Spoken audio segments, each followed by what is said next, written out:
김현정의 뉴스 쇼.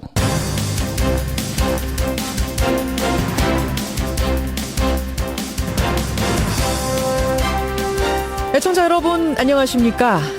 450일 동안 재판만 114번, 증인 124명, 수사기록 25만 쪽. 기록만 봐도 참 방대합니다. 최순실 씨에게는 징역 20년형, 벌금 180억 원이란 중형이 어제 내려졌습니다. 아이러니한 건요, 지난번 이재용 부회장 항소심 선고 때 증거능력 인정받지 못했던 안종범 수첩에 대해서 이번 최순실 재판부는 증거능력을 인정했고요. 또 이재용 재판부는 뇌물이 아니라고 봤던 정유라 승마지원금에 대해서도 이번 재판부는 뇌물임을 인정했습니다. 어떻게 같은 사안을 놓고도 정반대의 판단이 나오는지, 우리의 재판부가 참으로 독립적이라는 걸 이런 식으로 증명해내는 걸까요? 김현정의 뉴스쇼 출발합니다.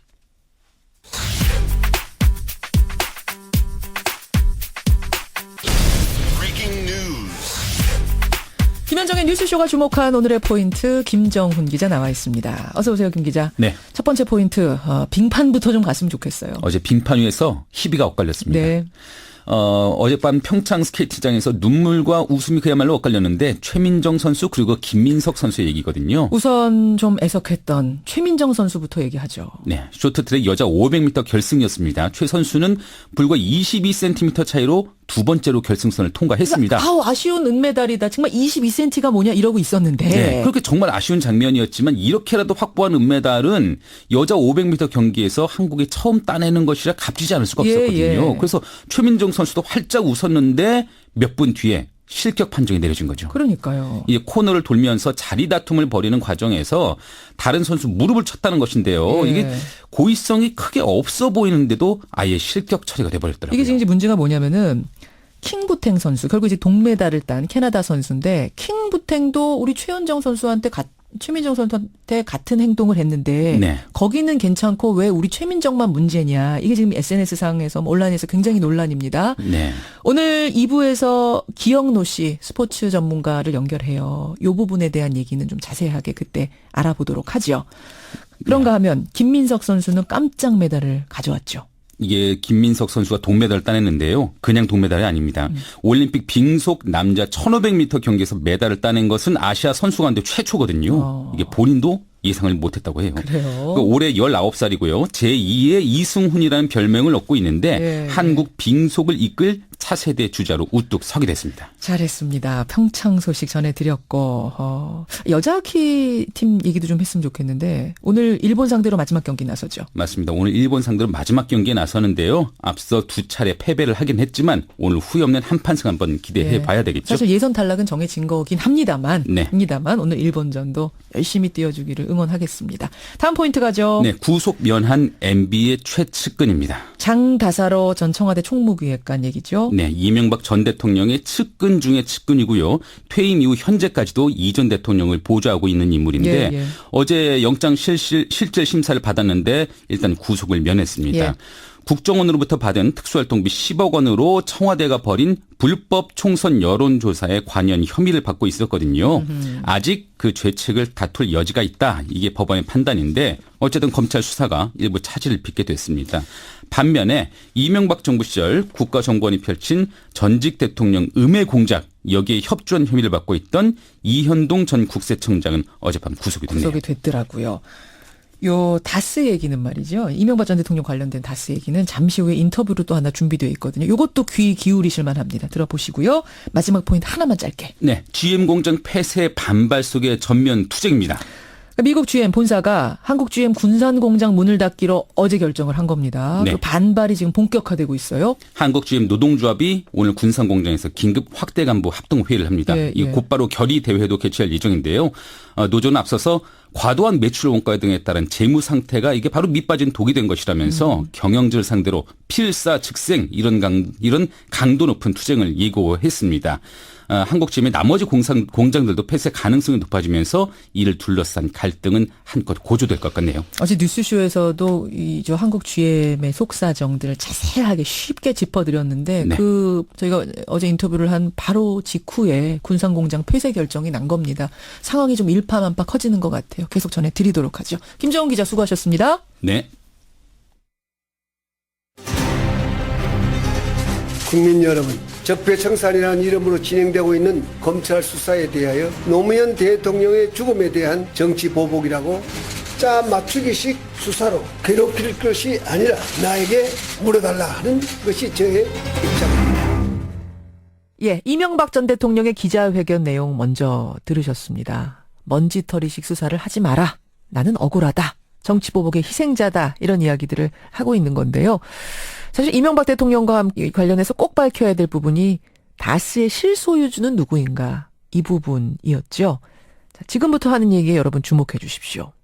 여기 한 하도급 업체 관리자가 있습니다. 어느 날 본사에서 이 사람에게 말을 합니다.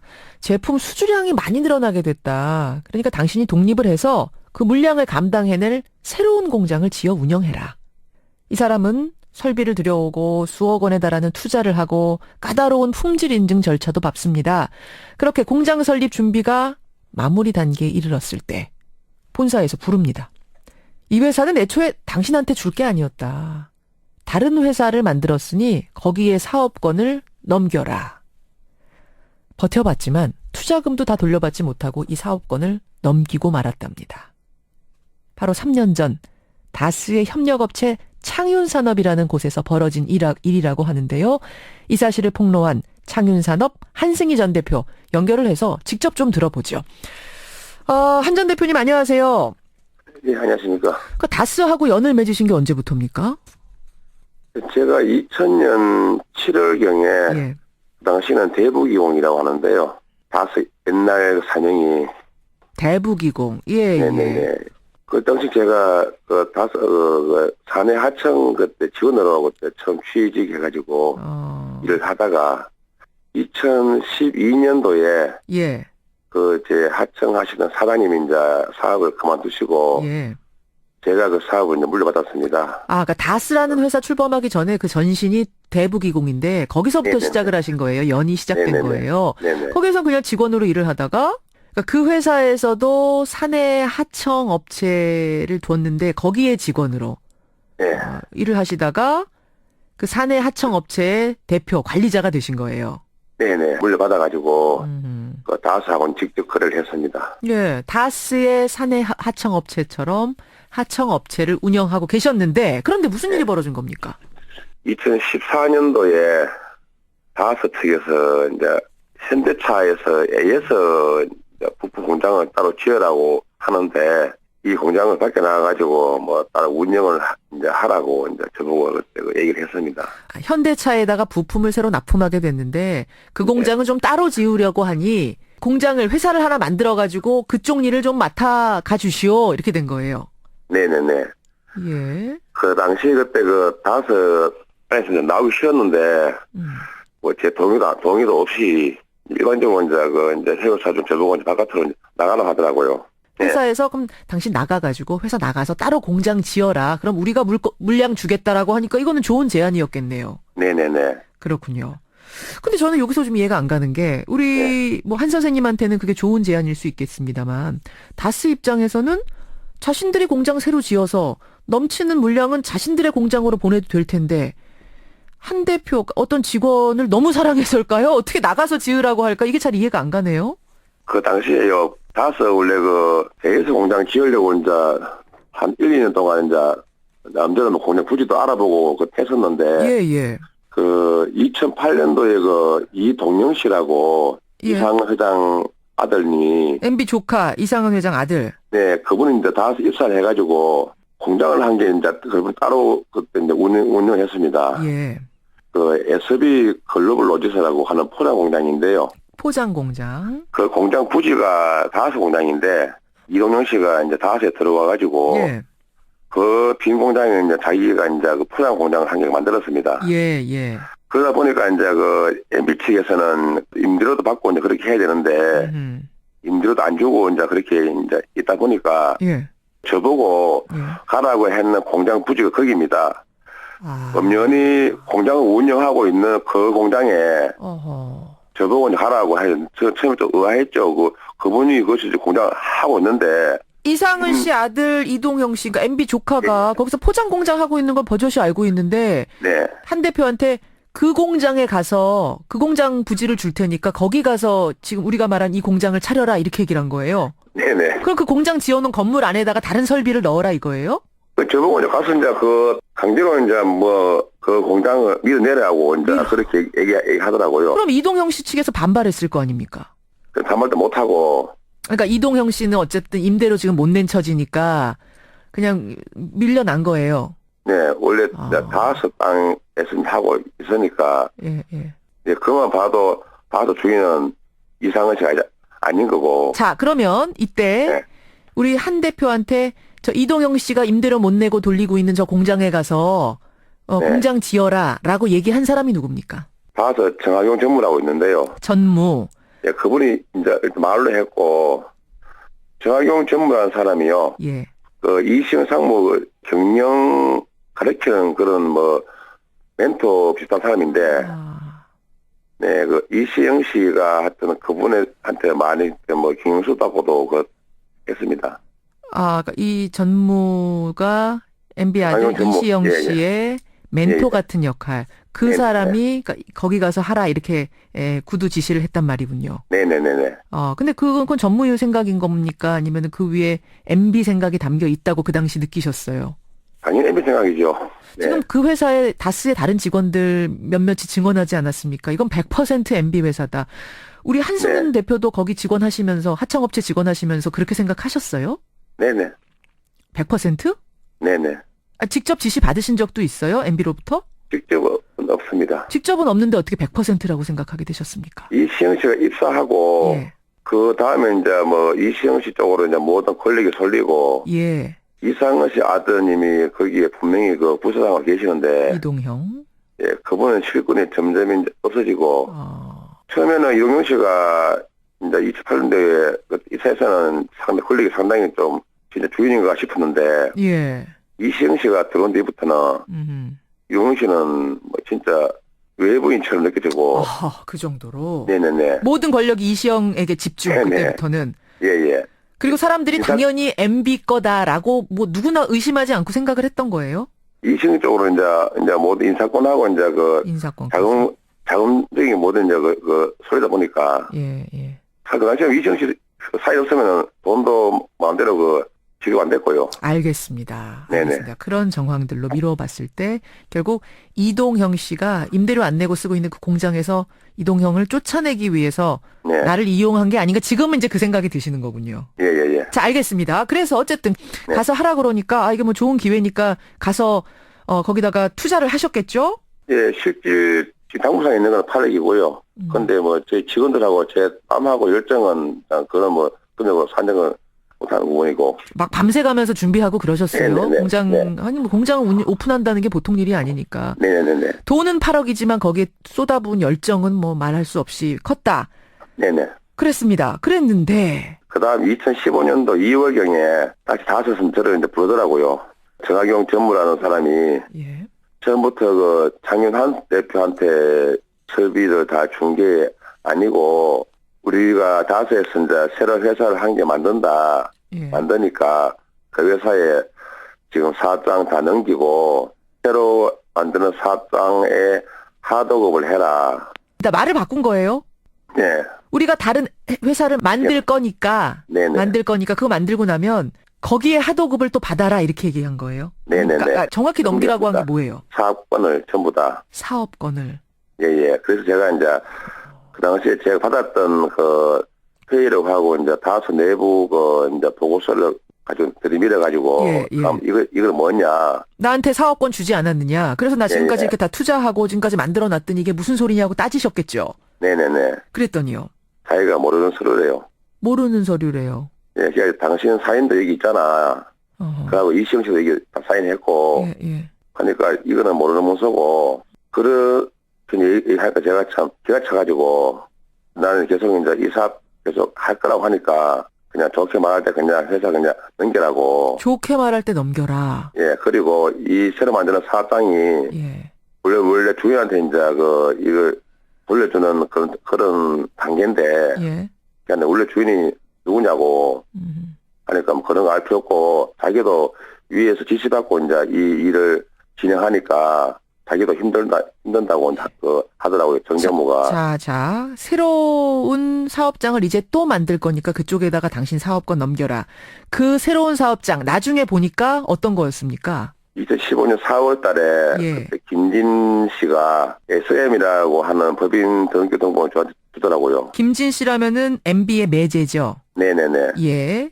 그래서 이제 SM이라는 걸 제가 그때 처음 알았고. 회사 이름이 그 새로 만든 회사 이름이 넘기라고 한 그곳이 SM이에요, 이름이. 네네네. SM 사업자는 그럼 SM 누구로 돼 있던 당시에 거예요? 산에 사는 이시영 씨고요. 이시형. 산에서 이시영 씨고 그 대표사가 김진 씨. 그러니까 그야말로 나는 뭔가라는 생각이 드셨겠어요. 네. 어떤 이유가 있었다고, 어떤 의도가 있었다고 생각하세요? 그 당시에 이제 그 다섯 분위기가 어쨌든 이시영 씨가 다섯을 장악을 해야 되는데 뭐 아무리 해도 이제 다섯 이제 지분을 이시영 씨가 이제 확보를 할 수가 없으니까 예. 우회적으로 해가지고 타업체에서 이제 다섯을 이제 인수하기나 그런 쪽으로 한다고 그런 얘기가 그때 많이 나왔습니다. 그러니까 SM이라는 회사를 만들어서 이걸 네. 점점점 불려서 이쪽으로 일을 넘겨주는 방식으로 네. 승계를 하려고 하는 어떤 작업이 펼쳐지는 게 아닌가, 이 얘기를 네. 나중에 들으신 거군요. 뭐 이런저런 얘기도 저희 많이 그때 들었고요. 그래서 이제 SM을 제가 그때 보고는 이신이가 이제 다섯을 소유하려고 하는구나 그걸 제가 알았습니다. 자, 그러면 SM에다가 사업권 넘기셨어요? 아니면 못 넘긴다고 끝까지 버티셨어요? 어땠습니다. 버티셨어요. 사업장 양도양수 계약서라고 있는데요. 계약서가 진짜 있었겠죠. 도장 다 찍고 사인했을 거 아닙니까? 저는 사인 안 했습니다. 예, 거기가 사인 안 하고 버티셨어요. 예. 네네. 버티다가 어쩔 수 없이 이제 직원들이 이제 세무는 이제 넘어갔고요. 직원들을, 그러니까 직원 빼가기를 한 거군요. 네. 예. 어제까지만 해도 저한테 지시받고 일하던 직원들이 예. 오늘 되니까 뭐 저는 어리돼 있고 버틸 적은 없습니다. 그렇게 된 상황에서는 뭐 사업장을 양도할 수밖에 없었는데 어쨌든 계약서는 저는 그때 이제 아예 도장을 안 찍었습니다. 어쨌든 저는 그 직원들 뭐 생계도 저도 책임져야 되고 하다 보니까 그냥 하도급으로 이렇게 이제 운영을 하게 됐습니다. 그러니까 애초 약속과는 다르게 SM이라는 회사의 운영권이 넘어갔고 우리 네. 창윤산업은 그냥 거기 SM의 하도급 업체로 또 전락해버린 거군요. 네네. 그러고 나서는 제품 단가 후려치기가 또 시작됐다면서요. 그 이제 하도급 계약을 쓰고요. 처음에 이제 뭐 1,000원으로 이제 계약을 했는데 예. 보통 한 1년 단위로 이제 계약이 이제 단가 바뀌거든요. 그렇겠죠. 재계약을. 그런데 이제 하도급라는 게 그냥 쉽게 말하면 임금인데 임금비. 예. 7개월 만에 그게 처음에 1,000원이 유도했습니다. 600원으로. 1,000원 쳐주던 것이 600원이 됐어요. 7개월 네. 만에. 네. 본전도 안 돼 적자예요. 적자죠. 그거 하면 할수록 물량 공급을 하면 할수록 손해 보는 구조. 손해죠, 예. 그 후려치기 이제 하니까 지금 직원들 임금비도 못 주고 이제 그런 상황이 됐거든요. 하니까 이제 경영 능력이 없다고 계약 해지를 당했습니다. 당신은 경영 능력이 없다라고 하면서 우린 이 회사와 계약을 끊겠다. 아예 그나마도 끊겨버린 거군요.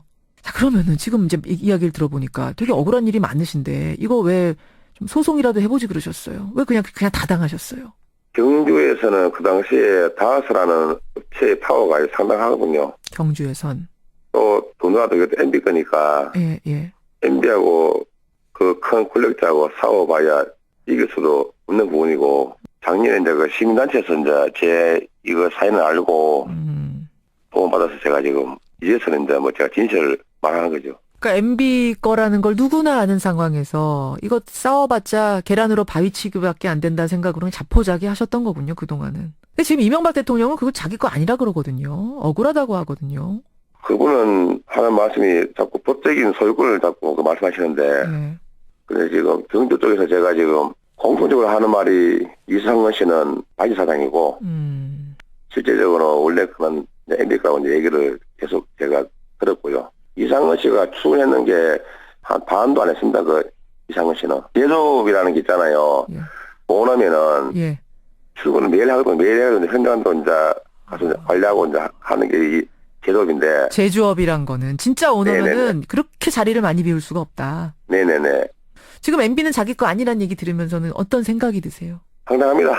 황당하다. 누구나 다 그쪽 사람들은 알고 있는 얘기를 본인만 귀막고 있는 거 아닌가. 황당하다 이런 생각이 든다는 말씀. 네네. 이용당했던 상황을 들으니까 저도 마음이 아픈데 아마 이제 뭐 검찰 수사가 시작이 됐으니까 명명백백하게 밝혀질 거를 기대하고요. 네. 이 사건, 창윤산업과 관련된 부분도 진실이 잘 드러나기를, 처벌받을 사람이 있다면 처벌받고 이렇게 네. 되기를, 순리대로 되기를 저도 바라겠습니다. 오늘 고맙습니다. 네, 감사합니다. 예. 예. 예. 다스 협력사의 대표였던 분이죠. 창윤산업 한승희 전 대표였습니다.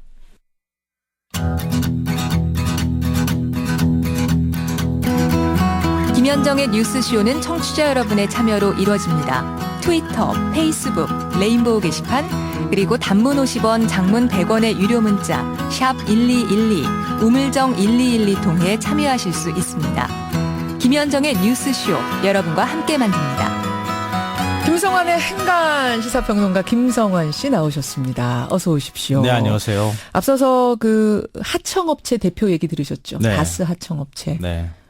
사연이 좀 기구해요. 좀 자세하게 들을 부분도 있어서 하다 보니까 길어졌습니다. 제가 아예 미리 말씀드릴게요, 여러분께. 행간을 김성환 씨가 말을 빨리 해서 끝낼 수 있으면 1부에 끝내고 안 되면 오늘 파격적으로 2부까지 넘어가 보겠습니다. 일부러 천천히 해야겠습니다. 근데 워낙 그 대표가요, 앞에 네. 워낙 중요한 부분들 많이 얘기하는데 제가 막 끊을 수가 없어서 네, 일단 좀 맞아요. 들려드렸어요, 여러분들. 네. 양해를 좀 해주시고요. 김성환 씨도 양해를 좀 해주시고요. 행간 가보죠.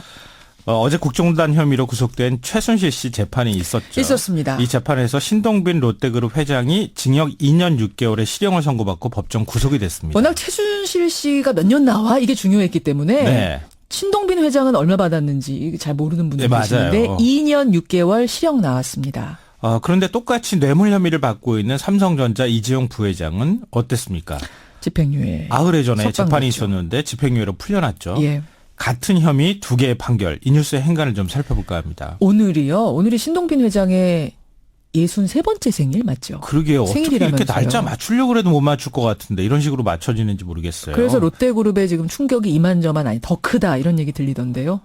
더군다나 신동빈 회장이 지금 스키협회 회장을 맡고 있어요. 저 올림픽 기간 중이잖아요. 사실은 스키협회로서는 어떻게 보면 축제 같은 때인데. 그렇죠. 성화봉송도 하고 선수들 격려도 하고 평창에 가서 아예 살다시피 했거든요. 예. 재판받으러 하루 잠깐 올라왔는데 그냥 법정 구속이 돼서 들어가 그렇게 버린 되는 거니까 그렇게 되는 거네요. 굉장히 황망할 수밖에 없는 상황인 거죠. 그럼 롯데에서는 그렇게까지 될 거라고는 생각 못한 거예요? 그렇죠. 왜냐하면 이재용 부회장이 집행유예를 받고 풀려났기 때문에 예. 신동빈 회장은 이재용 부회장보다 갖다 주고 뭐 뇌물 준 금액도 적고 그리고 돈도 줬다가 다시 되돌려받지 않았습니까? 맞다. 돌려받았잖아요. 그러니까 우리는 이 정도면은 뭐 혹시 무죄 나오는 거 아닐까 이렇게 기대를 했었다 그래요. 그런데 덜컥 회장이 구속되고 나니까 예. 이거 이렇게 될 줄 몰랐다 그래서 거의 패닉 상태라고 합니다. 패닉 상태. 롯데가 하여튼 악재가 계속 겹치네요. 네, 맞습니다. 풀려난 이재용, 법정 구속된 신동빈, 두 총수의 엇갈린 운명, 이 뉴스 행간 분명히 뭐가 있을 것 같습니다. 첫 번째. 첫 번째인가는 신동빈 회장 고무줄이 훨씬 더 짧았다입니다. 무슨 고무줄이요? 재판이 요즘에 고무줄도 아니고요. 늘었다 줄었다 하는 것 같아요. 예. 그 이재용 그 부회장과 신동빈 회장 이 두 총수에게 적용한 법률적 혐의는 묵시적 청탁으로 똑같습니다. 묵시적 청탁을 했다. 네. 뇌물은 당사자 간에 이루어지는 행위이기 때문에 다른 사람은 모르잖아요. 예. 그렇기 때문에 포괄적 청탁이 있었다. 그러니까 묵시적으로 청탁이 있었다. 이심전심이 있었다. 이제 이런 건데요. 요거는 좀 이따 다시 말씀드릴까요? 자세하게. 여기까지 일단 예고편처럼 드리고요. 아마 상황들을 청취자들이 이해해 주실 거예요. 2부로 갑니다. 삼성과 롯데 재판이 어떻게 이렇게 다를 수 있을까? 문자들 많이 주시는 가운데 행간 지금 첫 번째 행간 읽다 말았죠. 2부로 가겠습니다. 김성환 씨 시간 괜찮으신 거죠? 저 바쁘지 않습니다. 2부 갑니다.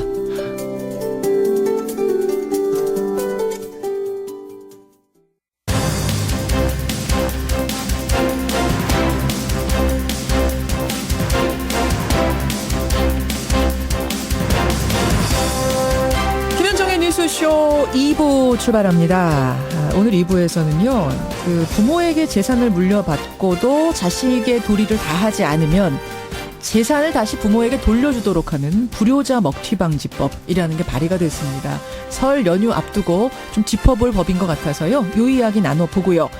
어제 있었던 최순실 씨 재판 얘기는 라디오 재판장에서 좀 깊게 들어가 보려고 합니다. 우리 행간에서는 우리 신동빈 회장 얘기를 했었는데 이 최순실 씨 재판은 라디오 재판장에서 깊이 들어가 보죠. 그런가 하면 화제 인터뷰에서는 앞서도 말씀드렸습니다만 최민정 선수 이야기, 그리고 설 연휴 동안 집중적으로 어떤 그 스포츠들이 동계올림픽 종목들이 배치가 돼 있는지 요 관전 포인트까지 짚어드리도록 하죠. 50원에 담은 100원의 장문 유료 문자 샵 1212 카톡 레인보우까지 열어놓고요. 오늘 2부 출발은 여러분 많이 기다리셨습니다. 행간 2부 김성환 씨. 아, 이거 좋은데요? 이렇게 하니까. 그러니까 많은 분들이요. 네. 행간이 이렇게 기다려주는 건 처음이다. 제가 오히려 막 두근두근했어요. 심지어 2861님은 네. 잠깐 광고 나오는 동안 세참 먹고 오겠습니다. 앞으로 이렇게 할까요? 그냥? 이렇게 할까요? 예. 이 극적인 효과. 행간. 자, 첫 번째 행간을 우리가 짚다 말았어요. 네, 신동빈 회장 고무줄이 더 짧았다 이렇게 말씀드렸고요. 예. 무슨 재판이 고무줄도 아니고 이렇게 혐의를 적용할 때 늘었다 줄었다 하는지 모르겠다 이렇게 생각하시는 분들이 그런 많을 것 분들입니다. 같습니다. 그때 이제 두 총수에게 적용했던 법률적 혐의가 묵시적 청탁이라는 걸 말씀드렸잖아요. 그러니까 뇌물의 경우에는 생각해 보시면 아실 거예요. 당사자 간에 아주 은밀하게 이루어지는 행위입니다. 예. 그러니까 뇌물을 준 사람과 받은 사람만 안다는 얘기죠. 청탁이 있었다면. 그렇죠. 그럼 그 두 사람 간에 예를 들어서 내가 녹취를 하거나 이렇게 하지 않을 경우에는 다른 사람이 그 사람이 줬다고 한다더라 아니면은 계좌 추적을 한다거나 이런 것들 방식으로 간접적인 증거로 그걸 증명해내는 방법밖에 없는데요. 예. 다른 사람이 그걸 직접적으로 확인할 수 있는 방법이 없기 때문에 이른바 두 사람 간에 이심전심이 있었던 것 아니냐. 묵시적 청탁이라고 하는 개념이 등장하는 그래서 겁니다. 묵시적 청탁. 예. 그러니까 암묵적으로 뭘 주고 받을 수 있을지 아는 상태에서 돈이 오고 갔다. 이제 이런 얘기인데요. 특검에서는 이재용 부회장 같은 경우에는 경영권 승계 문제가 있었기 때문에 그걸 때문에 뇌물 준 거다라고 특검은 본 거고. 네네. 신동빈 회장 같은 경우에는 면세점 제허가 이걸로 맞아요. 뇌물 준 거다라고 판단했던 건데 네. 재판부는 어떻게 본 거죠? 그러니까 신동빈 회장 재판부는 박근혜 전 대통령이 독대하는 자리에서 70억 원 지원을 먼저 요구했지만 이른바 이재용 부회장도 마찬가지지만 강요 혐의잖아요. 이게. 예. 근데 롯데도 그룹 지배력을 강화하기 위해서 면세점 특허 취득이 필요했다. 두 사람 간에 이심전심으로 뭔가 오고 가는 것들이 있었다. 이게 묵시적 청탁이었다. 신동빈 이렇게 회장의 인정한 겁니다. 경우는 그러니까 묵시적 청탁이 인정이 된 거고 네. 이재용 부회장 항소심 재판부는 인정을 안 한 겁니다. 그런데 되게 희한한 거죠. 왜냐하면 신동빈 회장 같은 경우에는 이재용 부회장보다 뭔가 증거가 훨씬 더 많다고 볼 수 있는 게 없어요. 이재용 부회장의 경우에는 안종범 수첩, 예. 영차 독대 증언, 예. 문영법 보건복지부 장관 같은 경우에는 합병 문제 승인하는데 강요를 했다. 이렇게 해서 구속까지 됐잖아요. 그렇죠. 훨씬 더 많은 증거와 증언이 있는데도 이거 다 배척을 하고 무시적 청탁이 없다고 했는데 신동빈 회장은 있다. 이렇게 판결한 겁니다. 그러니 고무줄 얘기가 나오는 거죠. 두 번째 행간은 뭡니까? 두 번째 인간은 두 번의 관용은 없었다입니다. 관용이요? 누구의 관용이요? 그러니까 두 총수의 차이점을 하나 더 꼽으라면 신 회장은 경영비리에 얽혀서 재판을 받고 있다는 점입니다. 그렇죠. 하나 더 걸려 있죠. 네, 다 아실 거예요. 형제의 난으로 롯데 총수 일가가 경영비리가 다 드러나지 않았습니까? 예, 예. 그것 때문에 재판을 받았는데요. 검찰이 신동빈 회장한테 징역 10년과 벌금 1,000억 원을 구형했습니다. 엄청나게 구형량이 높았는데 작년 12월 재판에서 어떤 결과가 나왔습니까? 징역 1년 8개월의 집행유예가 나왔습니다. 집행유예 나왔어요. 솜방망이 재판이다. 석방. 엄청나게 많은 비판 여론이 일었는데요. 예. 물론 뭐 경행비리 재판이 이번 재판에 어떤 영향을 미칠 수는 알 수 없지만 만약에 관용을 베푼다 하더라도 이번 재판에서는 관용을 베풀기는 어려웠을 거라는 겁니다. 바로 그 부분. 마지막 행간은 뭔가요? 마지막 세 번째 인가는 아직 항소심 판결이 남았다입니다. 지금 청취자 박상호 님도 그렇지만 신동빈 회장은 1심 아닙니까? 그런 맞아요. 문자도 주고 계세요. 두 총수 재판의 차이점이 뭐냐. 이재용 부회장은 2심 항소심이었고 신동빈 회장은 1심이었다는 겁니다. 바로 그거죠. 이 부회장도 1심에서 징역 5년형을 선고받고 수감이 됐었거든요. 예. 2심에서 집행유예로 풀려났잖아요. 예, 예. 신동빈 회장 지금 이제 1심에서 판결을 받은 겁니다. 근데 징역 2년 6월이 나왔어요. 근데 2심에서 만약에 감형이 이루어진다. 그럼 집행유예로 나올 집행유예입니다. 가능성이 있다는 이른바 거죠. 3호 법칙이 또 적용되는 거 아니냐라는 얘기가 벌써 나오는 거죠. 맞습니다. 그런데 우리 국민들 다 아시겠지만 배추 2포기 절도하다가 현장에서 발각되면 징역 3년 6월 선고받고 그래요. 맞아요. 근데 재벌은 수십억씩 뇌물 줘도 집행유예로 풀려나는 겁니다. 그러니까 신 부회장이 이번 재판으로 마치 큰일 난 것처럼 하는 것도 호들갑 떠는 것도 모양이 굉장히 우습다 이런 얘기입니다. 청취자 변영신님 그야말로 이현령 비현령 재판들 아닌가 네. 이런 얘기 공감이 되네요. 여기까지 오늘의 행간 김성환 씨 2부에 걸쳐서 수고 많으셨습니다. 고맙습니다. 행간이었습니다.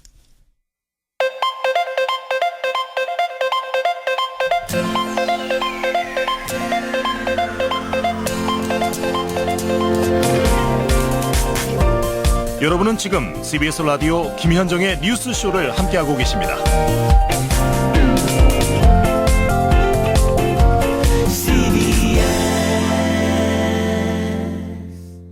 명절을 앞두고 눈에 띄는 법안 하나가 발의됐습니다.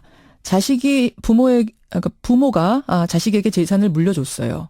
그런데 재산을 물려받은 자식이 부양의 의무를 이행하지 않거나 폐륜 범죄를 저지를 경우에는 그 재산을 다시 돌려주도록 부모에게 반환하도록 하는 법안이 나온 겁니다. 일명 불효자 먹튀 방지법.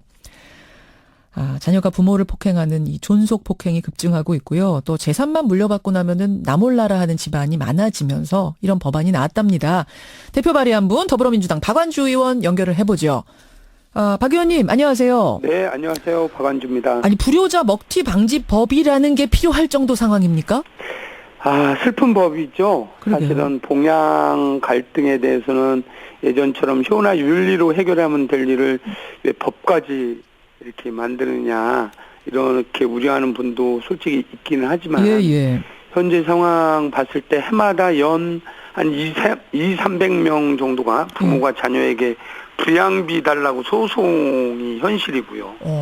두 번째로는 존속 폭행이 2012년도에 793건에서 작년에는 약 2,300건으로 늘어나고 있습니다. 한 해에 2,300건이나 자식이 부모를 폭행해서 그 존속 폭행이요. 야. 그러니까 이게 이제 일반화돼가는 문제가 있고요. 또 하나는 이제 65세 이상 노인 중에 부동산 갖고 있는 분을 통계를 보니까 약 한 59%인데요. 예. 이분들의 평균 자산가가 한 1억 2천만 원. 적지 않은 부동산이죠. 그러네요. 근데 이거를 이제 뭐 주택연금이나 농지연금으로 두고서 이렇게 쓰면 되는데 예. 당장 눈앞에 자식들한테 공공하고 뭐 이러저러한 이유로 뭐 이렇게 주는데 그게 이제 부모 마음이잖아요. 근데 그거에 따라서 저 자식들이 그야말로 잘 봉양하고 그렇게 폐륜적 행위를 하지 말아야 되는데 이런 것이 사회에 일반화되는 문제가 있기에 부득이하게 법안을 내셨어요. 구체적으로 어떻게 하자는 겁니까? 불효자 먹튀 방지법. 불효자 먹튀 방지법의 원조는 사실은 19대 때 민병두 의원님이 제안을 했는데요. 예. 요 20대에도 뭐 서영교 의원님, 이철규 의원님 이미 몇몇 분들이 이제 발의를 했는데 새누리당 이노근 의원도 발의한 적 있었죠, 이거. 네네 맞아요. 그렇습니다. 예. 그런데 핵심 내용은 이렇습니다. 현행 민법에도 그 556조에 보면 증여자에 대한 직계혈족에 대한 범죄행위 이게 이제 폐륜이죠. 예. 또는 증여자에 대해서 부양 의무가 있는 경우에 이행하지 않은 경우에는 해제할 수가 있습니다. 현행법은. 증여를 없던 것으로 할 수 있도록 민법이 이미 있는데.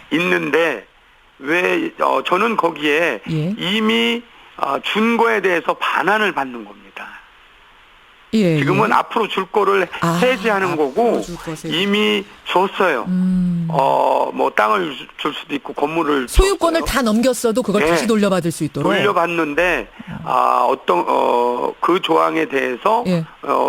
외국 사례도 많이 있습니다. 저 독일 민법이나 스위스 채무법, 프랑스 민법 뭐 등등에 보면 이렇게 완전 현존 이익의 반환을 한정하고 있는데 프랑스 같은 경우는 뭐 이익 전부를 반환한다든지 이런 경우가 있는데 제가 발의한 거는 독일 민법을 준용해서 알겠습니다. 부당 이득에 대해서만 예. 반환을 하게 하는 예. 구체적 명시를 한 게 이제 다른 의원님들하고는 좀 차이가 있는 거죠. 근데요, 박 의원님. 네네. 이 이미 준 재산을 다시 돌려받을 정도라면 다시 뺏어올 정도가 되려면 네. 명확하게 폐륜의 증거 이런 거 부양음으로 안 한 증거가 있어야 되잖아요.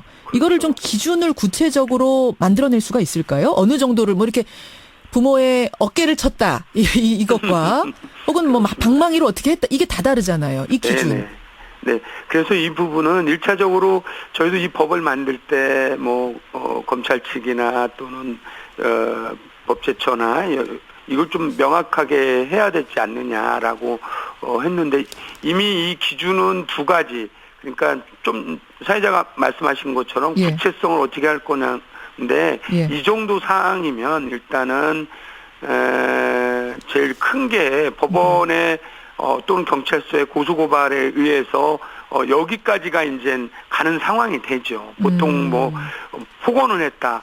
이 말로서 이런 것을 어디까지 그 폐륜으로 볼 것인가는 합리적으로 이제 이거를 근거로 한 법원의 판결이라든지 예. 이러한 부분들이 될 거라고 생각합니다. 일단은 상식선에서 생각하면 될 거다 이런 말씀이신 그렇습니다. 거죠. 상식선. 근데 거기에서는 조금 뭐랄까요 분쟁들이 있을 수는 있겠어요. 예, 언어 폭력이면 어떻게 볼 것인가, 그렇습니다. 상해라면은 상해 정도는 어떻게 볼 네. 것인가. 이거는 좀 조정하는 작업은 있어야겠네요. 네네. 아직 거기까지는 구체적으로 내신 건 아니고요. 그거는 이제 법원 판결인 거죠. 상식선에 맞는 판결을 이 정도 되면 어쨌든 고소고발 내지는 사건 의뢰 이런 부분들이 생기기 때문에 예. 그거는 판결에 맞춘 거지. 그런 부분까지 법에 담기는 하부령이라든지 이런 기준이 있겠지만 법에 담기는 조금 알겠습니다. 범위가 넓기 때문에 그렇게. 근데 과거에도 유사한 법들이 나왔는데 왜 안 됐는가 제가 좀 찾아보니까 네네. 효를 법으로 강제하는 것 자체가 이게 문제가 있지 않느냐. 요 얘기가 하나 나왔고 또 하나는 법이 악용될 수 있다는 얘기가 나왔더라고요. 네네. 부모와 자식 간의 소송이 남발될 수 있다. 이렇게 되면 이건 뭐든지 조그만 일도 다 부모 자식 간에도 법정으로 가야 되는 이 상황이 바람직하지 않다 해서 반대하신 분들이 많던데요. 실제로는요, 그것도 일부 맞고, 19대 때 최초로, 민병도 의원께서 불효자 방지법을 냈는데, 예. 19대 때는 자동 폐기가 됐어요. 한 번도 논의가 안 됐습니다. 아, 논의도 안 됐어요? 예, 소위에, 왜요? 이제, 법을 낸다고 해서 모두가, 법사에서 논의하는 건 아니고요. 예. 해마다 자동 폐기되는 게 수천 건의 법안이 논의가 안 돼서 폐기되는 경우가 있어요. 예, 그런 경우이고요. 20대 들어와서는 좀 전에 말씀드렸던 우리 민병두 의원님, 이명수 의원님, 서영교 의원님, 이철규 의원님들이 불효자 방지법을 비슷하게 냈는데 예. 한 번 논의를 했습니다. 그런데 이제 이 부분에 대해서 좀 신중론을 법무부에서 냈는데 일단 기존의 법률 관계 불안정할 수 있다. 그다음에 반환 범위가 불확실하다. 또는 제3자 보호 규정이 필요하다 등에 대해서 조금 더 사회적 합의가 있어야 된다. 사회적 합의가 필요하다 해서 네, 밀려났던 거군요, 이 논의가. 예, 한 번 논의하고 계류 중인데 예. 그 중에 제가 낸 법이 예. 반환 범위를 좀 명확하게 하는 알겠습니다. 거. 예, 이렇게 했던 겁니다. 또 하나는 네네네. 애초에 상속할 재산이 없는 부모 같은 경우에 네. 오히려 문제가 심각해지는 건 아니냐라는 우려도 있더라고요. 뭐냐면 자녀가 아예 지레 나 재산도 안 받고 부양 의무도 포기하겠다 이렇게 해버리면은 법적으로 문제가 없어지는 거잖아요. 그러면 가난한 부모들, 재산 없는 부모들은 오히려 방치될 수도 있다. 어떤 역효과가 날 수도 있다라는 이 부분 어떻게 생각하세요? 저는 일부 그럴 수 있는데 우선 안 받겠다라고 하면요. 그 부분 아까 제가 말씀드렸듯이 사실은 요즘 어르신들이 끝까지 지켜야 된다. 어떻게든지 갖고 있어야 된다. 이러기 때문에 예. 오히려 그런 부분 주택연금이나 농지연금으로 얼마든지 전환해서 하면 문제가 없는데 이제 방금 말씀하신 아무것도 없는 분들은 예. 그거는 이 법하고는 사실은 배치되죠. 정서적 사회적 괴리는 있을지 몰라도 이 법하고는 저는 상관이 없죠. 그러니까 법이 그렇게 시행이 되고 나면 오히려 난 재산 안 받을 거니까 부양 의무도 포기하겠어. 이런 분위기가 되지는 않겠는가 이런 우려가 좀 있는 모양이에요. 그렇게 일부 있을 수 있지만 오히려 재산이 있어서 예.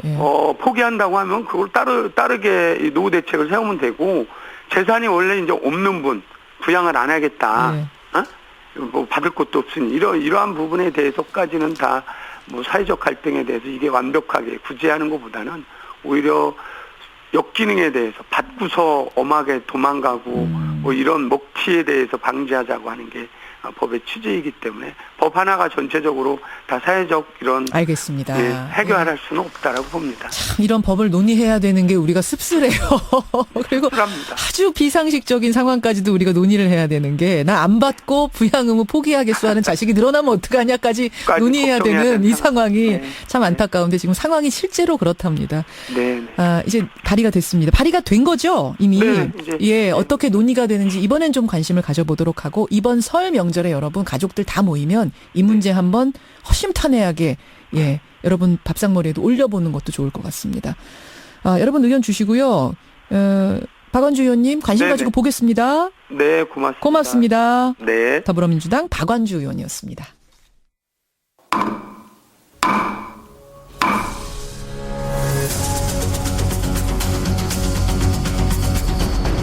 뉴스쇼가 수요일에 마련하는 코너입니다. 라디오 재판정.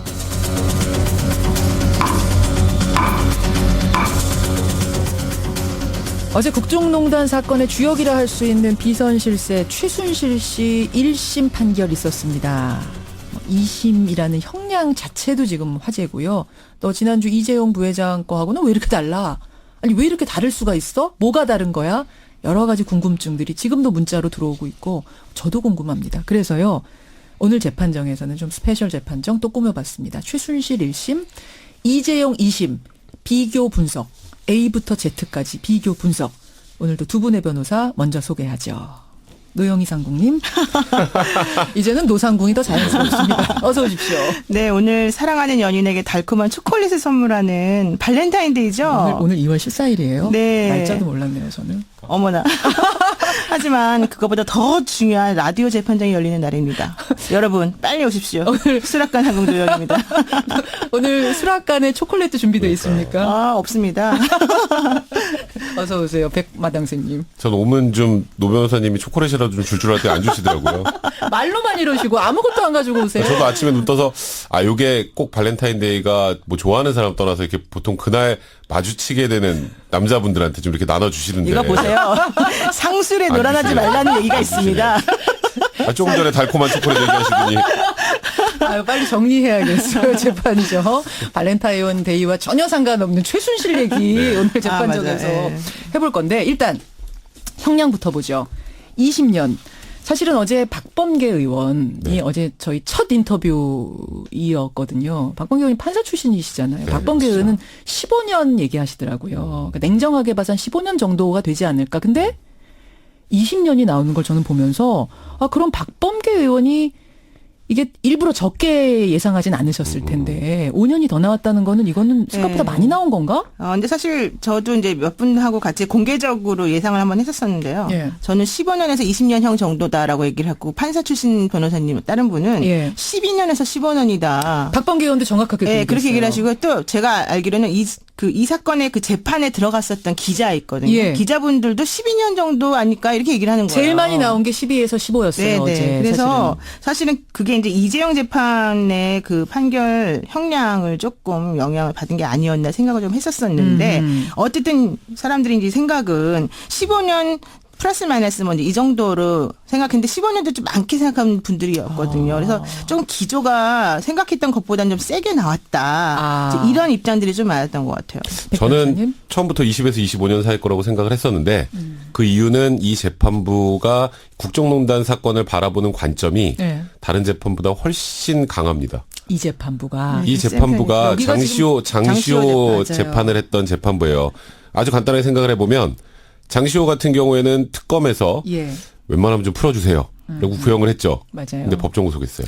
그 재판부구나. 네, 김세윤 재판부 맞습니다. 네, 사실 맞습니다. 그 형량도 그래서 뇌물 액수는 많이 줄어들겠지만 그래도 국정농단을 바라보는 관점을 고려할 때는 올려치기, 쉽게 말해서 25년보다 더 위로 가진 못하겠지만 그래도 중형이 선고될 것이다 라고 예상을 했었는데요. 사실 특검이 25년 구형했잖아요. 이게 왜 어정쩡하게 25년을 구형하나 뭐 30년을 하던 이렇게 하지라고 생각하시는 분들이 있을 텐데 그러니까 특검에서 이건 무기징역 사안은 아니다라고 생각을 한 거고요.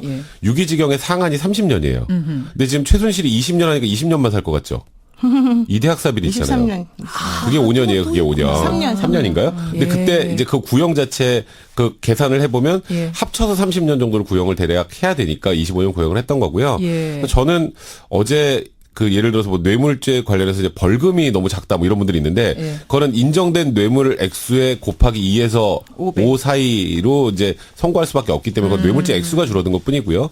저는 징역형 선고 20년은 굉장히 적정했다고 생각합니다. 맞습니다. 25까지도 모셨구나. 백 변호사님은. 원래 좀 세세요 이분이.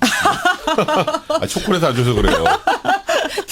김세윤 재판부 우리가 어느샌가 판사들 이름을 외우는 상황이 됐다는 게 저는 참 그러니까 이번 국정농단이요 여러 가지로 국민들한테 엄청난 교육을 시켰구나 싶어요. 판사 복이 중요하다는 걸 또 한 번 느끼게 됩니다 이번 사건에서. 그렇죠. 법에 대해서도 빠삭해지셨고 우리 국민들이 심지어 김세윤 재판부냐 정의영식 재판부냐 이런 판사 이름까지도 알게 되는 이런 영장 판사가 누구냐도 중요하죠. 그러니까요.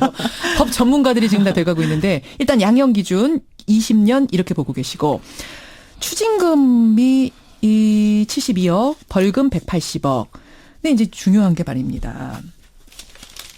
이재용 부회장은 2심에서 집행유예가 나왔는데, 그렇죠. 그러니까 뇌물을 준 사람은 집행유예가 나왔을 정도인데, 최순실 씨는 징역 20년. 그렇죠. 어떻게 이렇게 차이가 나느냐? 이걸 지금 비교 분석해보고 싶은 겁니다. 아, 그거는 제가 좀 설명을 드려야 될 것 같은 게, 이제 뇌물은 아무리 많이 줘도 5년 이하입니다. 뇌물은 아무리 많이 줘도 준 사람은. 그래요? 네. 받은 사람은 1억이 넘으면 10년 이상 무기징역이에요. 아, 그 준 사람 받은 사람이 확 달라지는 거예요? 그러니까 뇌물을 준 사람은 예를 들어서 많이 받으면은 이제 형법의 뇌물죄가 아니라 특가법의 뇌물죄로 가는데 뇌물을 준 사람은 안 그래요. 특가법이 적용 그러니까 안 몇 조를 줘도 5년 이하입니다. 근데 이제 그 보통 이제 양형 기준이 관례상 1억을 넘게 주면 이제 구속을 하는 경우가 많죠. 그러니까 실형에 선고되는 경우가 많은데, 그러니까 그래서 이제 이재용 부회장의 판결이 좀 납득이 안 간다라는 부분이 많은데 그걸 다 납득하더라도 36억을 뇌물로 줬고 36억을 횡령을 했고 일부 범죄 수익도 은닉했는데 어떻게 집행유예지? 그게 어찌 보면 이제 법조인들 사이에서도 제일 좀 이해가 안 됐던 부분인 거죠. 근데 그거는 이제 신분 때문에 그런 거죠. 왜냐하면 뇌물죄라고 하는 것이 가장 중요하게 여기는 것은 이 공무원들이 받으면 뇌물죄가 되는 건데 공무원이 행하는 직무와 관련해서 사실은 가장 중요하게 요구되는 게 바로 청렴성, 도덕성이거든요. 또 공무원의 직위라고 하는 것을 돈으로 매수하면 안 된다. 이제 그런 그 매수 불가성 이런 것들이 있는데 지금 공무원 같은 경우는 그러니까 조금만 받아도 너는 문제가 심하니까 받지 말아라. 이걸 하기 위해서 일부러 1억 이상만 가중 줘도 처벌을 10년. 하는 거군요. 근데 준 사람은 또 우리가 이렇게 생각할 수 있잖아요. 준 사람은 일반인이잖아요. 일반인이 자기가 원하는 어떤 거를 갖고 싶어서 좀 노력을 해서 이런 것들은 물론 불법성이 있긴 하지만 공무원하고 비교해 보면 상대적으로 좀 약하다. 이렇게 보는 거죠. 그렇게 되는 거군요. 자, 이재용 재판과 최순실 재판의 차이점 하나하나 보겠습니다. 우선 공통점부터 볼게요. 공통점은 묵시적 청탁? 청탁은 없었다. 그러니까 이재용 재판에서도 우리가 궁금했던 게 경영권 승계 위해서 포괄적으로 노력했던 것 중에 이것도 일환이 아니었느냐라는 게 특검의 판단이고 국민들 판단이었는데 재판부는 그건 아니다. 경영권 승계 위해서 한 건 아니. 그러니까 뇌물을 주긴 줬지만 목적은 없었다 이렇게 본 건데 이번 최순실 씨 재판에서도 역시 재판부가 뇌물을 이재용한테 받긴 받았고 주긴 줬지만 강요한 거죠. 강요로 삼성 이재용 부회장은 대부분이 피해자다라고 똑같이 본 거예요. 똑같이 본 거예요. 이거 왜 공통점으로 어떻게? 그러니까 저는 이게 조금 이해가 안 되는 부분 중에 하나인데 보면은 특검의 논리는 뭐냐면요. 최소한의 비용을 가지고 경영권 승계를 꾀하려는 목적이 있었다. 이제 그게 삼성물산과 제일모직의 합병 이후에 그다음에 최소한의 그러니까 본인의 그 의결권 그 주식에 대한 권리 그 이후에 뭐 금융 지주회사 설립 이 일련의 과정 자체가 이거는 당연히 삼성의 현안이었다라는 거고 그 관련해서 이제 증거로 제출했던 게 그 당시 민정수석실에서 작성됐던 여러 가지 문서나 안종범 수석의 진술이나 수첩이나 이런 내용을 보면 이거는 모든 국민들이 삼성의 경영권 승계 현안이었다는 걸 아는 것 같은데 재판만 모르는 게 아니냐 이런 비판도 있었어요. 있었죠. 이번에도 동일하게 좀 놀랐는데 그럼 여기서 가장 이해 안 되는 의문 하나.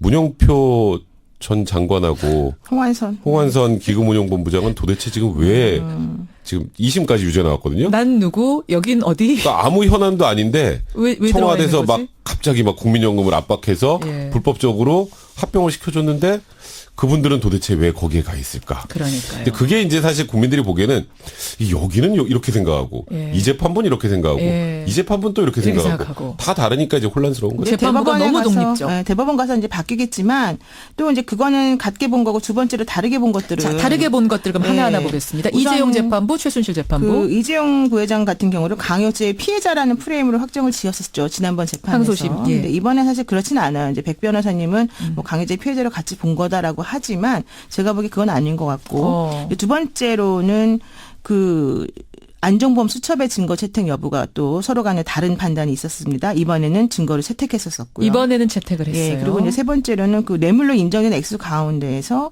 예컨대 말의 소유권을 어떤 식으로 인정할 것이냐 그렇죠. 이런 부분이 있었었고 또 하나는 그 부정한 청탁이 있었느냐 없었느냐 부분. 그 신동빈 롯데회장 같은 경우는 부정한 청탁이 있었다라고 봤거든요. 면세점 관련해서. 예, 또 하나는 이제 재벌에 대해서 예. 한 분은 실형을 한 분은 집행유예를 선고했다는 게 또 다르고요. 예. 가장 중요한 거는요.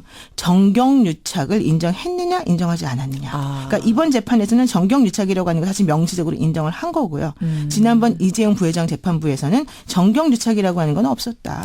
그렇게 그러니까 봤어요. 같은 행위잖아요. 지금 두 그렇습니다. 사람이 만들어낸 같은 행위인데 어떻게 한쪽은 정경유착으로 보고 한쪽은 정경유착이 아니었다고 볼 수 있는 건지. 그러니까 처음부터 보는 관점이 달랐던 것 같아요. 그러니까 일단 아까 말씀하셨던 거 안종범 수석의 수첩의 증거 능력 이거는 이번 재판부는 인정할 수밖에 없었어요.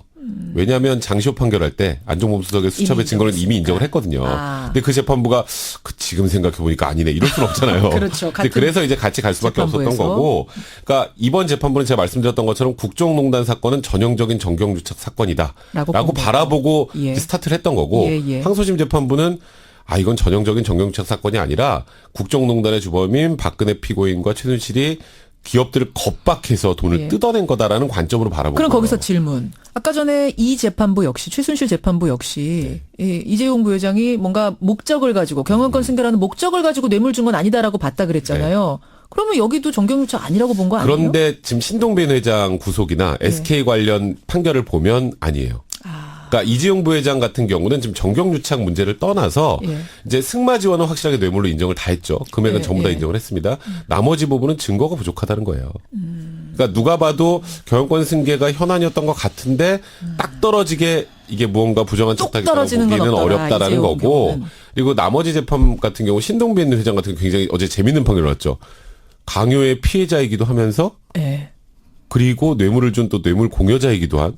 그렇더라고요. 보통 그러면 강요된 행위에 의해서 뇌물을 주는 경우에는 강요죄가 성립하기 직전 정도 수준까지를 보통 상정을 하고 두 개를 같이 유죄 판결하는 게 별로 없거든요. 예. 근데 어제 그걸 인정을 한 이유가 그런 경우에도 돈을 주면 안 된다는 취지였던 것 같아요, 재판부가. 근데 그거가 참 더 재밌는 포인트가 뭐냐면 그러니까. 지난 이재용 부회장 사건의 경우에도 이재용 부회장이 겁박을 당한 강요죄의 피해자다라고 분명히 인정을 했습니다. 뇌물 준 건 인정하지만 예, 예. 또 피해자이기도 하다. 그러면서 또다시 삼성이 승마와 관련된 뇌물을 최순실 씨에게 준 것 36억 3천만 원 정도는 예. 또 뇌물로 인정했잖아요. 그러니까 예. 롯데 신동빈 회장에 대해서도 역시 뇌물 공여를 그 부분 인정하면서 강제 피해자로 본 부분이 있죠. 그런데 이재용 부회장 재판부도 또 마찬가지로 봤어요. 그렇군요. 보면서도 한 분은 실형, 한 분은 뭐 집행유예, 그리고 또 한 분은 부정한 청탁이 있었다, 예. 한 분은 부정한 청탁이 없었다 이렇게 본 거거든요. 예, 그러니까 그게 바로 재판부가 사실은 어떤 생각을 가지고 이 사건에서 이 사람들 각각에 예. 대해서 어떤 식의 그런 그 선고를 할 것인가라고 하는 것이 염두에 있었기 때문에 예. 그거에 맞춰가지고 혹시 한 게 맞춰서 한 거 아니냐라는 아니냐는 식으로 얘기가 이제 생각해 볼 수가 또 있는 나오는 거죠. 청취자 문자 보겠습니다. 1847님. 이번에 판결들을 쭉 보면서 판사복이 중요하다는 생각이 들었습니다. 어떤 맞습니다. 판사를 만나느냐에 따라. 굉장히 예리한 지적이시네요. 아까 말했잖아요, 내가 판사복이 중요하다. 사실은 근데 소송을 한 번도 안 해본 사람들은 그런 거 잘 몰랐거든요. 근데 이번에 보면서 야 재판부마다 이렇게 다를 수가 있어라는 걸 처음 느꼈다는 분들이 꽤 많이 있습니다. 이미림님. 법이 바뀌어야 될 것 같네요. 뇌물을 준 사람은 아무리 많이 줘도 5년 이하라니요. 이것도 지금 처음 한 분들이 많으세요. 뇌물 준 사람도 받은 사람 못지않게 세게 처벌하는 법을 만들어야 됩니다. 맞아요. 이런 문자들 주시고 이 송인재님은 이쯤 되면 재판부 재량을 더 축소해야 되는 거 아니냐라는 이런 얘기까지도 지금 들어오고 있고 삼성공화국이란 증거 아니냐 신용길님은 이런 문자도 주고 계시고요. 이제 궁금증 또 들어옵니다. 궁금증. 자 이렇게 되면 박근혜 전 대통령 판결은 어떻게 될 거가, 재판은 어떻게 될 거 같냐, 요 궁금증. 사실은 뭐 더 중요하게 선고되지 않겠습니까? 물론 그 재판부도 역시 김세윤 부장님 재판부라는 게 가장 중요하고요. 이번 같은 네, 이번에 최순실 씨 재판. 그러면 김세윤 재판부가 지금 장시호, 최순실, 박근혜 이렇게 연결되는 신동빈, 네. 그렇죠. 뭐 안종범까지. 네. 그래서 여러분 아시겠지만 판사복이 중요하다고 제가 강조를 계속 하고 있는데 네. 판사복은 나라에서 지급을 해줍니다. 법관이 되면 1년에. 근데 이번에 재판도 마찬가지로 배당이라는 절차를 거쳐서 판사복이 누구에게 있는지 없는지가 달라지거든요. 같은 복이네요. 사실 그럼요. 형사합의 22부 이제 김세윤 부장이 예. 이제 법조계에서는 우리나라에서 판결을 제일 잘하는 사람으로 소문이 나 있는 사람이에요. 업계에선 그렇게 네. 통했어요. 선수들 사이에서는. 그렇게 되죠. 아니, 그러니까 그래서 사실 이 중요한 재판을 그 형사합의 22부가 전담을 한다라고 보통 생각을 하고 있거든요. 예. 그러니까 저도 이번에 이 관련된 판결들을 쭉 보면서 예. 이쪽 재판부는 피고인들이 원하는 것도 다 들어주고, 저쪽에서 주장하는 것도 다 들어주고, 그리고 굉장히 좀 냉정하게 판단한다라고 생각을 했는데, 결국 이번 판결 지금 조금 전에 판사복, 이게 도대체 재판부마다 왜 달라 이런 얘기 하시는데요. 결국 이거는 대법원에서 갈릴 수밖에 없어요. 결국은 이재용 부회장 지금 재판, 특검도 상고했고요. 예. 그리고 또 이재용 부회장도 상고를 했습니다. 그렇죠. 근데 이게 바로 열리진 않을 거예요. 왜냐하면 결국 최순실, 박근혜 재판까지 다 모아서 한꺼번에 대법원이 올라가서 정리를 할 겁니다. 그래서 대법원에서 결정이 돼서 예. 만약에 일부가 파기환송된다면 예. 그 파기환송 재판부가 전체적으로 정리를 하고 끝이 나지 않을까. 그러면 이제 하나의 결론으로 갈 수 있는 거죠. 자, 그럼 정리 다시 해볼게요. 박근혜 전 대통령 재판은 두 분 보시기에는 최순실 씨보다 더 나오면 더 나왔지 그렇죠. 덜 나올 수는 절대 없다. 더 나올 나올 수밖에 수밖에 없어요. 없죠. 나올 수밖에. 왜냐하면 박근혜 전 대통령은 본인이 대통령이라는 지위를 가졌던 분이고 예. 최순실 씨는 일반 사인이에요. 물론 나쁜 짓을 했지만 예. 그렇다면 일반 사인에게 헌법이 부여한 권리를 자기 마음대로 나눠주고 국민이 특별히 그 사람에게 특정하여 위임한 권력을 사적으로 사용할 수 있도록 그런 식으로 그 개인적인 친분을 이용해서 국정을 농단했다는 것 자체는 예. 그 박근혜 전 대통령에 대한 책임이 훨씬 더 강하다. 그렇죠. 두 분이 나올 수밖에 없다고 지금 합창을 거기다 하셨어요. 특수활동비도 있잖아요. 특수활동비까지 걸려 있습니다. 요거 문제 하나 해결했고요. 그러면 대법원에서 판결은 어떻게 나올 것 같아요? 이것도 좀 예측 가능해요? 저는 그냥 이거는 순수하게 제 예측인데요. 예. 최소한 이재용 부회장 판결은 파기환송될 가능성이 좀 높습니다. 뒤집힐 것 같다고 보세요? 왜냐하면 그 안종범 수석의 수첩의 증거 능력과 관련해서 예. 이재용 부회장의 항소심을 제하고 모든 재판부에서 인정을 했어요. 그렇죠. 거기만 안 한 그러니까 거예요. 이제 형량이 더 높아진다 이런 뜻이 아니라 예. 이 부분은 완전한 법리적 판단이기 때문에 이 부분은 다시 살펴보라라고 해서 최소한 넘길 가능성이 있어요. 그래서 어떻게든 조금은 변화할 가능성이 높지 않을까. 노 변호사님.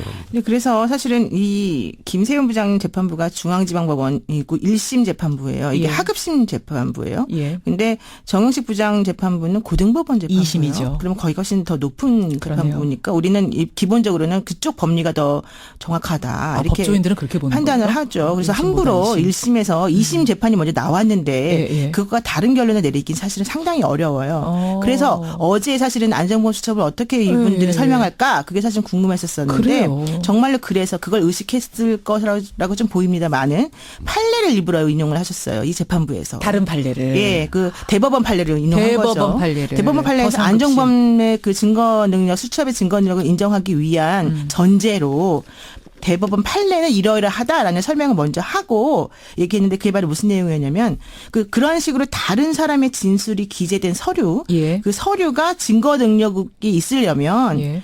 그런 식의 그 진술했다는 자체가 그냥 본인의 어떤 개인적인 경험이나 사상에 들어가지 않고 그대로 진술되었다. 그러니까 기계적으로 진술되었다는 예. 그런 것들이 인정이 되면 예. 우리는 그걸 전문 증거로 보지 않고 이 정황 증거를 인정할 수 있는 증거를 보겠다. 네. 그게 바로 판례다. 근데 이번 사건 같은 경우에 안종범 씨가 진술을 하기를 박근혜 전 대통령이 말하는 거를 그대로 받아 적었을 기계적으로 뿐이다. 받아 적었다. 그리고 또한 다른 방송이나 화면 자료를 보면 예. 그렇게 받아 적는 것으로밖에 안 보여요. 예. 시간이 없기 때문에. 자기 의견 없어요. 그래서 그런 것들을 통틀어 봤을 때 이건 정황 증거로 사용할 수 있는 증거이다. 이렇게 판단했거든요. 예. 그 얘기는 2심 재판부에서 판단한 것이 나랑 다르다고 해서 나를 비난하지 말아라. 그 이 뜻이 담겨 얘기거든요. 있는 거군요. 예. 대법원에서 그렇게 되면 바뀔 대법원에서도 거라고 그런 식으로 역시 받아들일 수 안종범, 있다는 거죠. 예, 이재용 판결은 달라질 수 있다라고 두 분 다 예측. 한 가지만 짧게 더 보겠습니다. 이게 어떤 분의 질문인가요? 국정농단 연루자 중에 유일하게 기소가 안 된 정유라 씨, 최순실 씨 딸의 기소 가능성이 남아 있습니까? 이런 질문을 한 분이 주셨네요. 그건 뭐 기소 가능성이 남아 있다라고 뭐 이론적으로는 말씀을 드릴 수 있는데 아마 기소 안 할 것 같아요. 안 할 것 같아요. 예, 그러니까 지금 실질적으로 그러니까 뇌물의 최종적 수익자가 정유라 씨 아니냐라는 얘기 하나 하고 이대 학사비리 결국 본인이 저 승마복 입고 그 국가대표 유니폼 입고 들어가서 그렇죠. 메달 엄마가 들고 들어가서 거 어쨌든 아니냐. 간에. 근데 그게 실질적으로 주도를 한 건 최순실이고 정유라는 그냥 기계적으로 수익을 얻었을 뿐이다라고 일단 특검이 보는 것 같고요. 그 이유는 그렇게 봐주는 이유는 정유라 씨가 굉장히 수사에 협조적이었잖아요. 그렇죠. 근데 그런 부분을 좀 감안을 해서 기소 안 한 쪽으로 결론을 내지 않을까 싶어요. 노변 노선님도 그렇게 생각하시죠? 원래 검찰 특검에서 사실은 그 전에 한참 전에 저한테 얘기한 게 있어요. 뭐라고요? 술술 잘 불더라 이런 얘기했어요. 박영수 특검이 직접 그것까지 제가 말씀드리고 일단 특검팀에서 네, 어쨌든간 되게 협조적이었다 이런 얘기 들었습니다. 그 부분을 사실은 뭔가 그 좀 높게 사고 있다. 정유라 씨를 기소하는 것 자체가 특별히 의미가 없어요. 왜냐하면 뭐 인정이 된다 하더라도 사실은 상당히 약한 처벌을 받을 거기 때문에. 자, 여러분 어떠십니까? 좀 재판이 최순실 뭐 1심까지밖에 안 났습니다만 그래도 지금까지의 판이 좀 읽히시죠. 그리고 판사복이 중요하다라는 거 오늘 청취자 김동훈님 오늘 점심은 복국으로 정했습니다. 훌륭하십니다. 여기까지 오늘 라디오 재판정 마무리를 해보죠. 두 분 새해 복 많이 받으시고. 네, 새해 복 많이 받으십시오. 고맙습니다. 라디오 재판정이었습니다.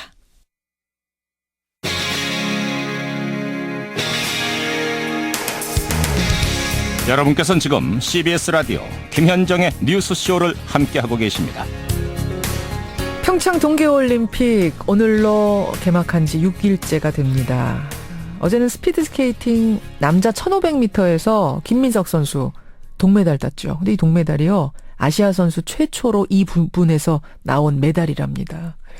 쇼트트랙은 최민정 선수 세계 랭킹 1위지만 이 실격이 되는 아쉬움을 남겨서 좀 뭐 우리들도 함께 최민정 선수와 울었죠. 그런 밤이었습니다.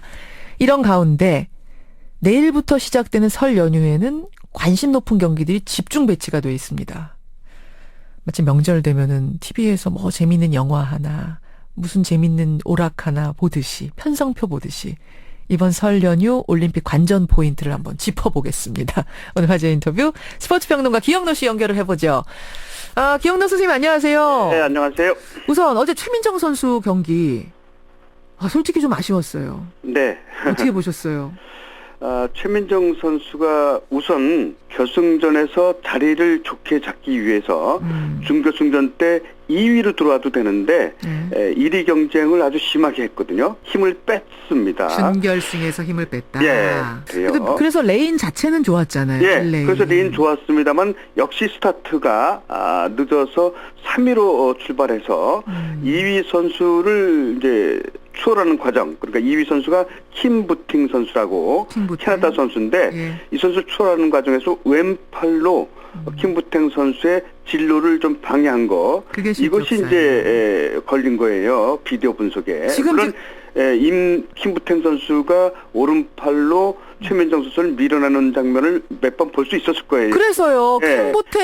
최민정이 실격이면 킹보탱도 실격 아니냐. 네티즌들 사이에 논란이 뜨거웠어요. 밤새도록. 근데 그건 슬쩍슬쩍 민 거는 사실인데 왼팔로 킹부탱의 진로를 방해한 게 뚜렷하게 나왔거든요. 그러면 킹부탱이 민 거는 좀 이렇게 어느 정도 허용이 되는 수준의 슬쩍슬쩍이었고 최민정이 민 거는 그 기준선을 넘었다고 심판들이 판단한 거예요. 그렇게 본 건데 그 이유가 이제 우리가 너무나 이제 쇼트트랙 스피드스케이팅 강국이니까 어제 경기까지 92년 알베르빌 동계올림픽부터 50개의 금메달이 나왔는데 22개가 한국이거든요. 44%. 정말 잘하는 견제를 좀 받는 것도 좀 있는 것 같아요. 견제도 있다.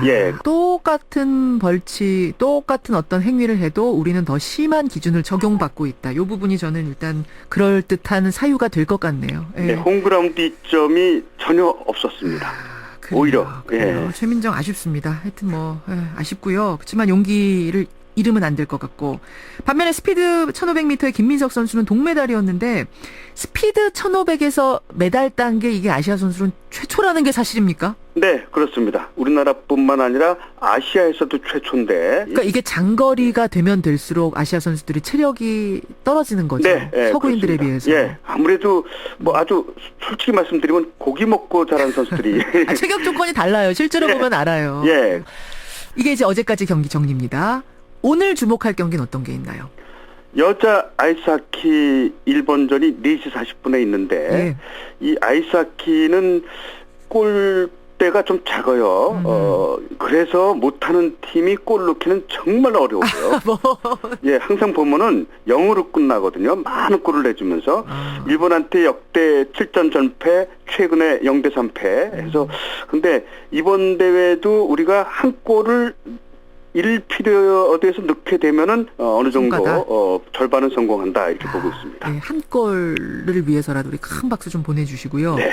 근데 예선 탈락은 이미 한 상태라면서요. 예, 이거는 5경기는 보장돼 있는 거거든요. 그러니까 앞으로 일본전까지 3경기가 더 남아 있습니다. 예, 알겠습니다. 이미 예선 탈락을 한 상태긴 합니다만 그래도 3경기 남아 있고 오늘 일본과의 경기 여러분 큰 박수 보내주시고요.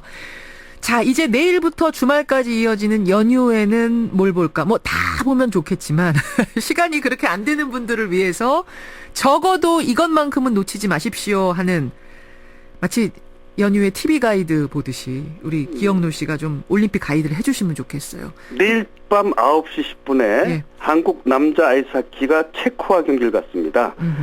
여기도 체코한테도 우리가 실력차가 많이 나지만 백지성 감독이 2002년 한일 월드컵 때 거스 히딩크처럼 금메달이 목표다. 우리 그때 히딩크가 뭐 50을 남겨놓고 지금은 50이지만 일찍 올라가서 100으로 해서 기적을 일으키겠다. 뭐 마치 심리학자처럼 얘기했잖아요. 그랬었죠. 거스 히딩크 마법을 우리가 16년 만에 또다시 볼 수 있느냐. 9시 내일 9시 남자 아이스하키 체코전 보시고요. 그리고 2월 17일 날 쇼트트랙 스피드 스케이팅 여자 1500, 남자 1000m. 과연 최민정 선수 주종목이 1500이거든요. 그다음에 1000 이렇게 되거든요. 남자 1000m도 서일아 선수까지 통과됐어요. 이묘준, 황대현은 물론이고. 근데 이제 3명이 한 조에 들어가 있거든요. 3명 가운데 1명은 떨어지면서 올라갈 거예요. 준중결승전에서. 그렇겠네요. 예. 그리고 이제 마지막으로 2월 18일 날 여자 스피드 스케이팅 500m 이상화 대 고다이라 나오 요거 저녁 8시. 이거 많이 기다리고 계세요. 네. 지금 랭킹이 그러니까 고다이라 선수가 1위고 이상화가 2위입니까? 네. 네. 요 볼만한 경기겠네요. 일요일 몇 시라고 하셨죠? 저녁 8시입니다. 저녁 8시 이 경기도 주목을 하시라. 저는 문득 궁금한 게 이렇게 우리 선수들이 잘하는 경기 아니더라도 야, 우리가 이런 종목도 출전하네. 이런 선수도 있었네. 하는 종목 좀 추천해 주신다면요? 봅슬레이 김동현 선수가 브레이크맨으로 나와요. 지금 이제 역할을 말씀하시는 거죠? 역할이 역할들이 정해져 있습니다. 김동현 선수가 중요하다는 얘기인데 그러네요. 이 선수가 청각장애를 갖고 있는 선수입니다. 뭐 양쪽에 인공 와우기를 착용을 하고 있어요.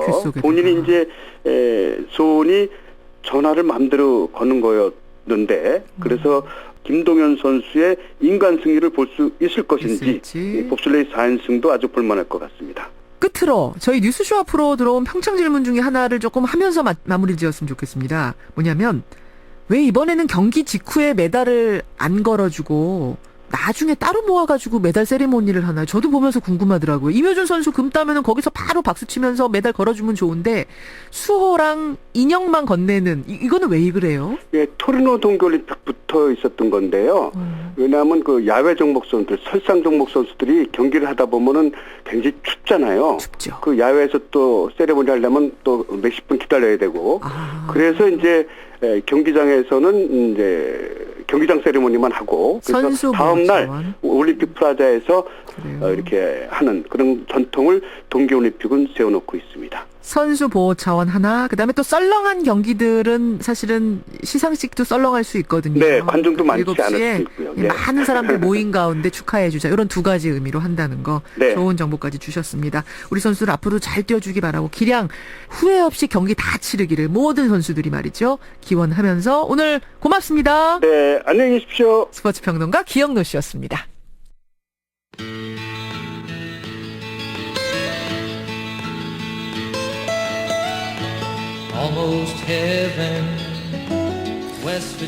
벌써 분위기는 설로 접어들었죠. 오늘부터 고향 내려가는 분들 많습니다. 안전하고 편안한 귀향길 되시길 바라면서 김현정의 뉴스쇼가 선정한 오늘의 노래 구수한 목소리 나오네요. 존 덴버, Take Me Home, Country Roads. Growing like a breeze, country roads, take me home to the place I belong, West Virginia, Mountain Mama, take me home, country roads, all my memories gather round her. 고속도로 상황 아직은 원활합니다만 이제 오후가 되면서 점차 붐빌 것으로 예상이 됩니다. 귀성길은 내일 오전, 귀경길은 금요일, 그러니까 설 당일 오후가 가장 붐빌 거라는 국토부의 전망도 나왔네요. 마음이 좀 분주하시죠? 예, 명절 맞이 오늘 차분히 하시고요. 내일부터 김현정의 뉴스쇼는 설 특집 준비해서 돌아오겠습니다. 고맙습니다.